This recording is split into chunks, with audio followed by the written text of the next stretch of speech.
السلام عليكم ورحمة الله. الحمد لله رب العالمين والصلاة والسلام على سيد الأنبياء والمرسلين وعلى آله وأصحابه ومن تبعهم أجمعين وبعد. أعوذ بالله من الشيطان الرجيم. بسم الله الرحمن الرحيم. ألف لام ميم أحسب الناس أن يتركوا أن يقولوا آمنا وهم لا يفتنون. صدق الله العظيم. প্রাণপ্রিয় সংগঠন বাংলাদেশ খেলাফত যুব মজলিস ঢাকা মহানগর দক্ষিণ শাখার উদ্যোগে আয়োজিত আজকের এই নগর সম্মেলনে উপস্থিত স্নেহাস্পদ সভাপতি, উপস্থিত সংগঠনের কেন্দ্রীয় মহতরম সভাপতি, উপস্থিত বাংলাদেশ খেলাফত মজলিস, যুব মজলিস, ছাত্র মজলিস, শ্রমিক মজলিসের কেন্দ্রীয় ও মহানগরী পর্যায়ের দায়িত্বশীল ও বাংলাদেশ খেলাফত যুব মজলিস ঢাকা মহানগর দক্ষিণের কর্মী ও সমর্থক ভাইয়েরা, বাংলাদেশ খেলাফত যুব মজলিস আমাদের সেই সংগঠন যাকে কেন্দ্র করে বিগত 15 বছর ধরে আমরা তিল তিল করে আমাদের আগামীর স্বপ্ন এবং আমাদের আগামীর পরিকল্পনার একটা বড় অংশ সাজিয়েছি। আমরা আল্লাহ পাক রব্বুল আলামিনের রহমত এবং তার সাহায্যের উপর নির্ভর করে 2009 সালের 29 মে জাতীয় মসজিদ বাইতুল মুকাররম থেকে যাত্রা শুরু করেছিল বাংলাদেশ খেলাফত যুব মজলিস। দীর্ঘ একটা যুগ আমরা একভাবে পথ পাড়ি দিয়ে অবশেষে আমরা আমাদের মূল মোহনা বাংলাদেশ খেলাফত মজলিসের সাথে এসে একীভূত হয়েছি। বর্তমানে সারা দেশব্যাপী বাংলাদেশ খেলাফত মজলিসের প্রতি গণমানুষের একটা ব্যাপক উৎসাহ, সর্বস্তরের মানুষের বাংলাদেশ খেলাফত মজলিসে যোগদানের অভূতপূর্ব ঘটনাগুলো আমরা নিজেরাই প্রত্যক্ষ করছি। দেশের প্রায় প্রতিটি জেলায় জেলায় বাংলাদেশ খেলাফত মজলিসের ডাকে যেই সকল মাঠ পর্যায়ের বড় বড় প্রোগ্রাম এবং তাতে বিপুল গণমানুষের সমাগম, এতে আমরা আশাবাদী যে আগামীতে বাংলাদেশ খেলাফত মজলিস বাংলাদেশে একটি কার্যকরী, শক্তিশালী, আল্লাহর দ্বীনকে বিজয়ী করবার লক্ষ্যে প্রত্যয়দীপ্ত, বাতিলের মোকাবেলায় চ্যালেঞ্জ ছুড়ে দেওয়ার মতো একটি গণভিত্তিক শক্তিমান সংগঠনে পরিণত হবে ইনশাআল্লাহ। তবে এই ক্ষেত্রে আমি যে বিষয়টি নিয়ে উদ্বিগ্ন সেটি হলো সারা দেশব্যাপী সাধারণ মানুষের মধ্যে বাংলাদেশ খেলাফত মজলিসের প্রতি যেই পরিমাণ উৎসাহ উদ্দীপনা, যেই বিপুল পরিমাণ মানুষ বাংলাদেশ খেলাফত মজলিসে যোগদান করছে, সেইভাবে তারা সকলেই সুন্দর সুশৃঙ্খল নিয়মতান্ত্রিকতার আওতায় এসে নিয়মিত সাংগঠনিক কার্যক্রম পরিচালনা করা এবং নিয়মিত কর্মসূচির মাধ্যমে তৃণমূল পর্যায় পর্যন্ত সক্রিয়তার যেই নেটওয়ার্ক সেটা বিস্তৃত হচ্ছে না। মাঠ পর্যায়ের জনশক্তি শুধুমাত্র রাজনৈতিক কর্মসূচি এবং মাঠের সমাবেশ, এই জাতীয় কর্মসূচিগুলোতে তারা আগ্রহ বোধ করে, কিন্তু সেইভাবে গঠনমূলক কিংবা তরবিয়তি প্রোগ্রাম, সংগঠনের যে প্রাণ, সংগঠনের যেই নতুন কর্মী বাহিনী তৈরি করবার, জনশক্তি তৈরি করার, সংগঠনের চিন্তা চেতনা, সংগঠনের বক্তব্য যে একমুখী করার যে আমাদের মূল চিন্তা, মূল পরিকল্পনা, সেটা বাস্তবায়নে এখনো আমাদের মাঠ পর্যায়ের জনশক্তিকে আমরা দৃষ্টি সেইভাবে নিবদ্ধ করতে সক্ষম হইনি। এই ক্ষেত্রে আমার বাংলাদেশ খেলাফত যুব মজলিসকে নিয়ে অনেক বড় আশাবাদ। আমরা মনে করি আমরা বাংলাদেশ খেলাফত যুব মজলিস 2009 সালে শূন্য থেকে শুরু করে সারা দেশে সংগঠনের একটি নেটওয়ার্ক বিস্তৃত করতে সক্ষম হয়েছিলাম।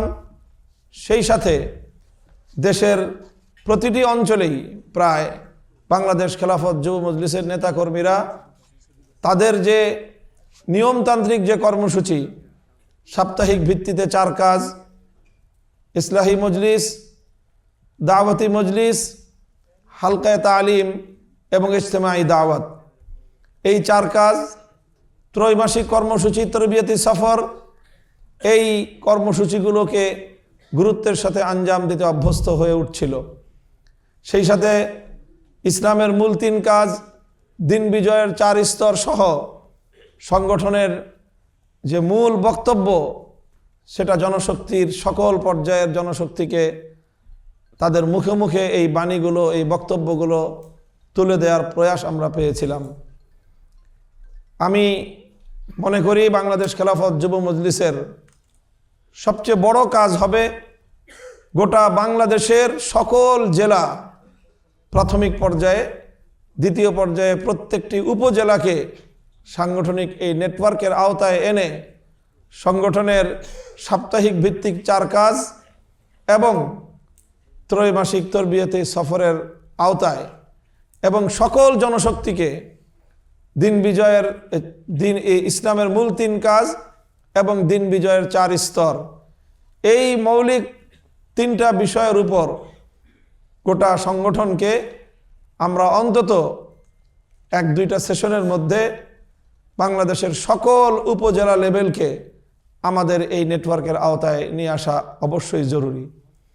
সেই সাথে সংগঠনের সকল জনশক্তি, 100 ভাগের মধ্যে 100 ভাগ জনশক্তি তারা বাইতুল মালের এয়ানাত মাসে মাসে পরিশোধ করার যে তাদের বাধ্যবাধকতা, কমিটমেন্ট, এটার উপর সকল জনশক্তিকে তুলে আনতে হবে।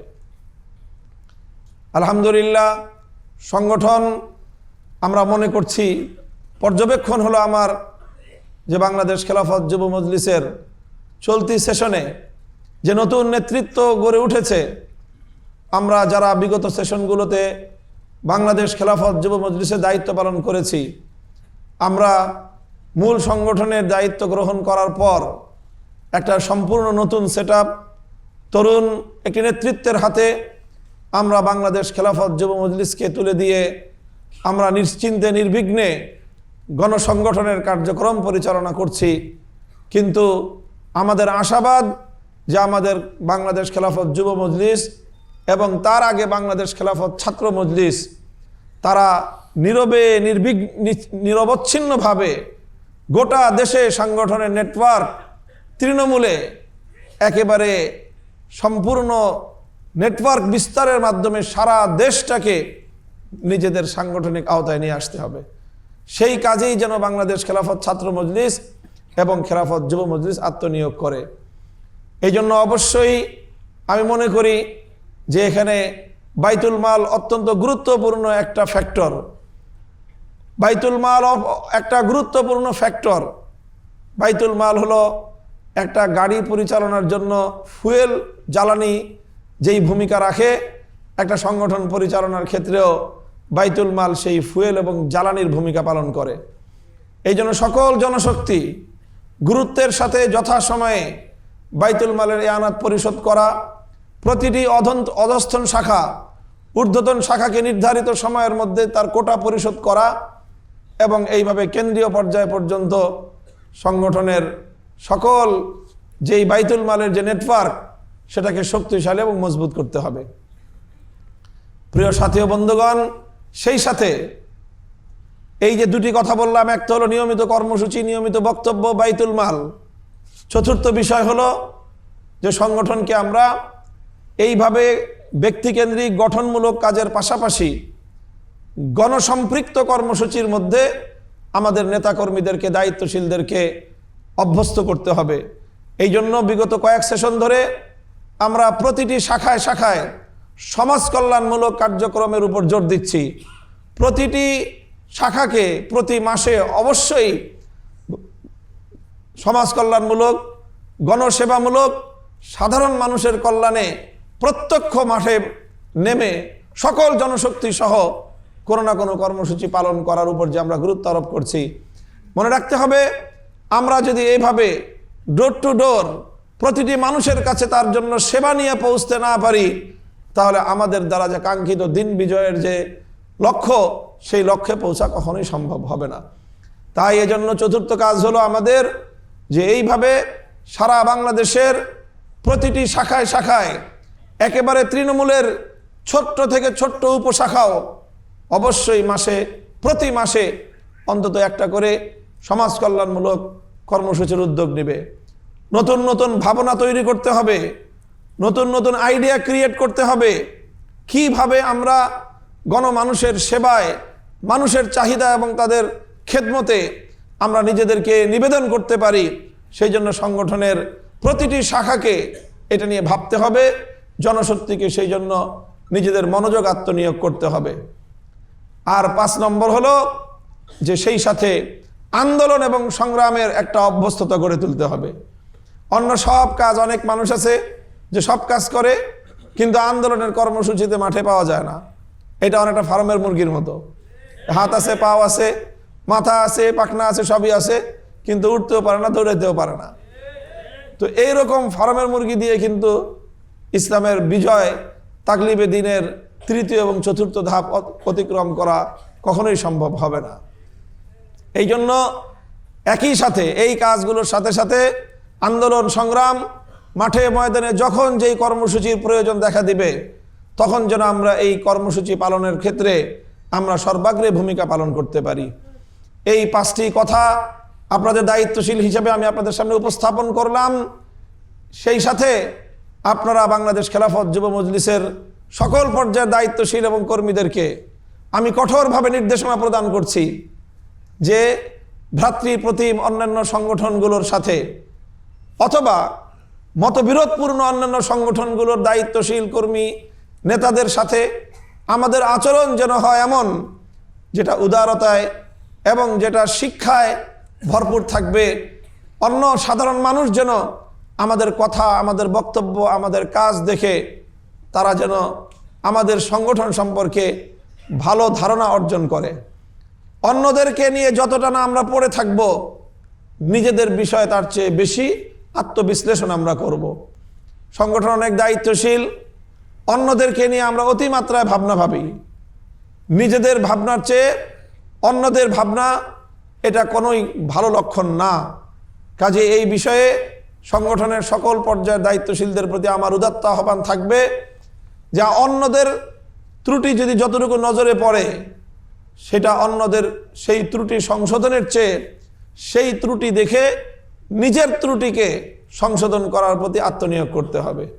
কোরআনে কারীম যেমনটি বলেছেন, ওয়ালা তাসুব্বুল্লাযীনা ইয়াদউনা মিন দুনিল্লাহ ফায়াসুব্বুল্লাহ আদওয়াম বিগাইরি ইলম, যে তোমরা যারা আল্লাহ ছাড়া অন্যদের ইবাদত করে, পূজা করে, সেই সকল মুশরিকদের, উপাস্যদেরকে কটূক্তি করো না, তাহলে তারাও পাল্টা উত্তরে তোমাদের উপাস্য, তোমাদের মাবুদ আল্লাহকে তারা কটূক্তি করবে। সুতরাং তখন তোমরাই আল্লাহর এই কটূক্তির জন্য দায়ী হবে। তো আমাদেরকে এই কথাটা মনে রাখতে হবে। এটা ইসলামের একটা মৌলিক বুনিয়াদ এবং একটা মূল নীতি নির্ধারণী বক্তব্য। প্রত্যেক ব্যক্তি, প্রত্যেক দল, প্রত্যেক জামাত যার যার মতো করে ভাববে, সকলে আমার মতো করে ভাববে। এই চিন্তাটা প্রান্তিক চিন্তা, একটা উগ্র চিন্তা, এটা একটা ফ্যাসিবাদী চিন্তা। আমাদেরকে এই ফ্যাসিবাদী চিন্তা থেকে নিজেদেরকে মুক্ত করতে হবে। অন্যান্য সংগঠন, অন্য দল, প্রতিটি পক্ষ নিজ নিজ মতো করে ভাববে। আমাদের প্রথম দায়িত্ব এবং কর্তব্য হলো যে অন্যের ভাবনাগুলোকে তাদের মতো করে চিন্তা করা, নিজের মতো করে সবসময় চিন্তা না করা। তার জায়গা থেকে সে যে চিন্তা করছে, যেই ভাবনা সে ভাবছে, যেই বক্তব্য সে দিচ্ছে, তার ভাবনার, তার বক্তব্যের কি যৌক্তিকতা থাকতে পারে, সেটাকে আমরা অনুধাবন করার চেষ্টা করব। তার প্রতি সহমর্মী হব, আক্রমণাত্মক ভাষা পরিহার করব। কখনো কাউকে কারো ব্যাপারে মূল্যায়ন করতে হলে অত্যন্ত ভারসাম্যপূর্ণ ভাষায়, ভদ্র ভাষায়, অন্যের প্রতি সম্মান রক্ষা করে যে কোনো মূল্যায়ন মন্তব্য আমরা করব। মনে রাখবেন, ভাষার ক্ষেত্রে আক্রমণাত্মক ভাষা প্রয়োগ করা, অশালীন ভাষা প্রয়োগ করা অন্যের সম্মান বিসর্জন দিয়ে অন্যের সম্মানকে আক্রমণ করে কথা বলাটা এটা অসভ্য মানুষের কাজ। কাজে এই জন্য অন্যকে আক্রমণ করতে গিয়ে আমরা উৎকটভাবে নিজের অসভ্যতা এবং নিজের অসৌজন্যতাকে জাতির সামনে আমরা উপস্থাপন করব না। এইটা হলো বিষয়। বিগত এই জাতীয় কথাগুলি আমাদের সংগঠনের প্রতিটি জনশক্তিকে এইভাবে নিজেদেরকে গড়ে তুলতে হবে। ইনশাআল্লাহ আমি বিশ্বাস করি আজ বাংলাদেশ খেলাফত মজলিসের প্রতি সারা বাংলাদেশ জুড়ে গণমানুষের যে বিপুল উৎসাহ, যে উদ্দীপনা, এটাকে যদি আমরা কাজে লাগাতে পারি তাহলে আগামীতে বাংলাদেশে একটি বিপ্লবের ক্ষেত্র প্রস্তুত করা, ইসলামী হুকুমত প্রতিষ্ঠা, আল্লাহর দ্বীনকে বিজয়ী করার তথা খেলাফত কায়েমের যে আমাদের চূড়ান্ত লক্ষ্য, সেটা ইনশাআল্লাহ আমাদেরকে অচিরেই হাতছানি দিয়ে ডাকবে ইনশাআল্লাহ।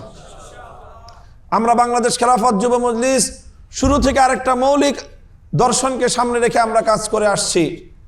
তার মধ্যে একটা হলো যে আমরা আমাদের সাংগঠনিক আভ্যন্তরীণ কার্যক্রমকে শক্তিশালীভাবে পরিচালনা করব, সংগঠনকে একটা দৃঢ় ভিত্তির উপর মজবুত করব।